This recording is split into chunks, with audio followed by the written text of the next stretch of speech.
কথায় আছে না, ওল্ড ইজ গোল্ড। পুরোনো দিনের এই ট্র্যাডিশনাল হেয়ার স্টাইলিংটা ডিটেলসে করে দেখাবো। আগেকার দিনে যখন চুল শোকাতো, ভিজা চুলের মধ্যে এইভাবে ধুনোর গন্ধ দিয়ে চুল শোকাতো এবং সারা দিন হেয়ারে একটা সুগন্ধি করতো। তো আমি আজকে হেয়ার স্টাইলিংটা করছি। দেখো, আমি এখানে জড়ি দিয়ে প্রত্যেকটা বিনুনি খুব ভালোভাবে করে নিয়েছি। এখানে কটা বিনুনি করেছি দেখো। তারপরে সেটাকে খুব ভালোভাবে একটার ওপর একটা ঘুরিয়ে ঘুরিয়ে কাটা দিয়ে সেট করবো। দেখো তো কত বড় একটা খোপা হয়ে গেল।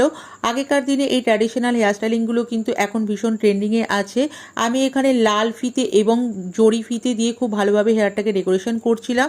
তারপরে হেয়ারের যে সব জুয়েলারিগুলো আছে এবং গোল্ডেন কাটা, ছোট ছোট ঘুঙুর, এগুলো দিয়ে খুব সুন্দরভাবে হেয়ারটাকে সাজিয়ে দিয়েছিলাম। তো যারা next basic to advance makeup hair styling class করতে চাইছো, তোমরা 8777385268 এই নাম্বারে যোগাযোগ করো। আমাদের লোকেশন হলো শ্রীরামপুর। পুরোনো দিনের এই ট্র্যাডিশনাল হেয়ার স্টাইলিংটা তোমাদের কেমন লাগলো জানিও। আর এরকম নিত্য নতুন ভিডিও পেতে হলে আমার আইডিটাকে ফলো রেখো।